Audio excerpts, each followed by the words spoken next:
سامعین محترم، دین اسلام ایک مکمل ضابطۂ حیات ہے جو اپنے ماننے والوں کو زندگی کے ہر شعبے میں رہنمائی فراہم کرتا ہے.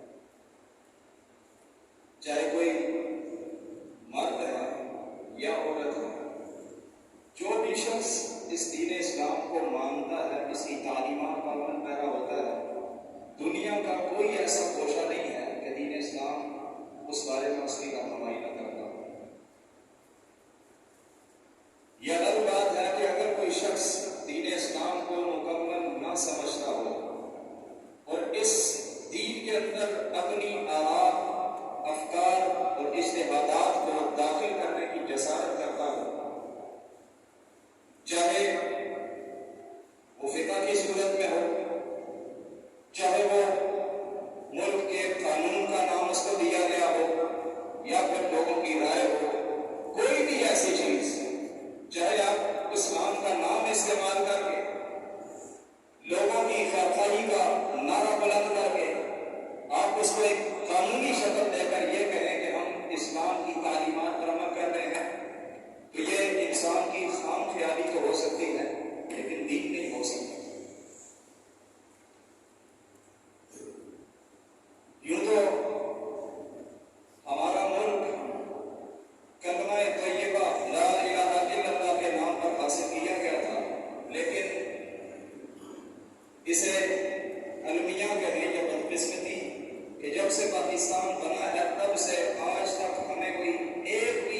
ایسا صحیح معنوں میں حکمران نہیں ملا کہ جو اللہ رب العزت کی شریعت اس پاک سرزمین کے اوپر نافذ کر سکے. اور جن لوگوں نے تھوڑی بہت کوشش کی انہیں راستے سے ہٹا دیا گیا. جو لوگ تھوڑی بہت دینی سوچ رکھنے والے تھے انہیں پہلے ہی راستے سے ہٹا دیا گیا. اور کوشش یہ کی گئی کہ ہندوؤں سے علیحدہ ایک ملک جسے ہم پاکستان کہتے ہیں اس لیے حاصل کیا گیا تھا کہ یہاں پر ہم اللہ رب العزت کا دین نافذ کریں, اس پاک سرزمین کے اوپر اللہ کا قانون نافذ کریں. اور 1973 کے آرٹیکل کے تحت اس پاکستان کا جو قانون ہوگا وہ قرآن و سنت کے مطابق ہوگا. لیکن ہمارا المیہ یہ ہے کہ آج تک اس پاکستان کے اوپر دین کا نافذ نہیں ہو سکتا. اس کی وجہ یہ ہے کہ ہمیں کوئی ایسا حاکم ہی نہیں ملا, حکمران ہی نہیں ملا. اور اس کے پیچھے بھی ہماری بنیادی طور پر میری اور آپ کی غلطی ہے کہ ہم ایسے لوگوں کو سلیکٹ کر کے اوپر لے کے آتے ہیں کہ جو انتہا درجے کے جاہل ہوتے ہیں. پہلے ہم ان کو سلیکٹ کر کے اوپر لے کے آتے ہیں, پھر خود ہی ان کو گالیاں دیتے ہیں.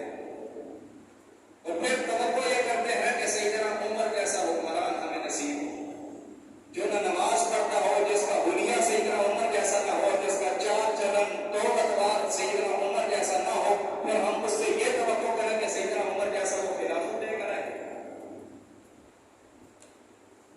کوئی شخص زبان سے یہ دعویٰ کرتا ہے کہ میں اس ملک کو مدینہ کی ریاست بناؤں گا, لیکن عملی طور پر اس کی اپنی شکل و صورت مدینہ والے جیسی نہیں.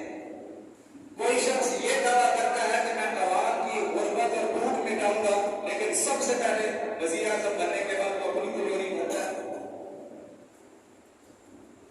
یہ ساری باتیں ایک طرف رکھ کر دین اسلام کے اوپر کوئی کمپرومائز نہیں کیا جا سکتا. بحیثیت مسلمان, بحیثیت پاکستانی, ہمارا یہ ایمان ہے کہ یہ وطن, یہ پاک سا زمین جو ہمارے اسلاف نے, ہمارے بزرگوں نے, اور ایک رپورٹ کے مطابق تقریباً 20 لاکھ بزرگوں نے اپنی جانوں کا نذرانہ پیش کیا تھا صرف پاکستان کو حاصل کرنے کے. انصاف کے ساتھ بتلائیے کہ کل اللہ کی عدالت میں جب وہ بزرگ جنہوں نے اس ملک کو حاصل کرنے کے لیے قربانیاں دی تھی, اپنی جانیں دے دی تھی, وہ اللہ کی عدالت میں کھڑے ہو کے ہمارے خلاف گواہی دیں گے کہ یا اللہ ہم نے تو اپنی جانیں دے کر یہ ملک حاصل کیا تھا, انہوں نے بعد میں اس ملک کے ساتھ کیا حشر کیا. کیا ہم وہاں پر اللہ کی عدالت میں کوئی جواب دے سکیں گے؟ ہمارے پاس کوئی عذر ہوگا؟ ہم یہ کہیں گے کہ ہمارا تعلق فلاں سیاسی پارٹی سے رہا, ہمارا تعلق فلاں پارٹی کے ساتھ تھا. اللہ کی قسم اٹھا کے کہتا ہوں کہ کوئی شخص آپ کے ساتھ اس لحاظ سے مخلص نہیں ہے کہ وہ آپ کو آپ کے مستقبل کے بارے میں اچھا سوچے. ہر شخص آپ کو اچھے بھلے نعرے, دینی نعرے بتا کے کہے گا کہ ہمیں سلیکٹ کرو, ہم آگے ملک کو ایسا بنا دیں گے, آپ کی غربت ختم کر دیں گے, اس ملک کو اسلام کا قلعہ بنا دیں گے. ایسا ممکن ہی نہیں ہے. اس لیے کہ جو ہمارے ملک کے اوپر جمہوریت نافذ ہے یہ مذہبی جمہوریت ہے, اور مذہبی جمہوریت کا یہ اصول ہے کہ ڈیوائڈ اینڈ رول, یہ مسلمانوں کو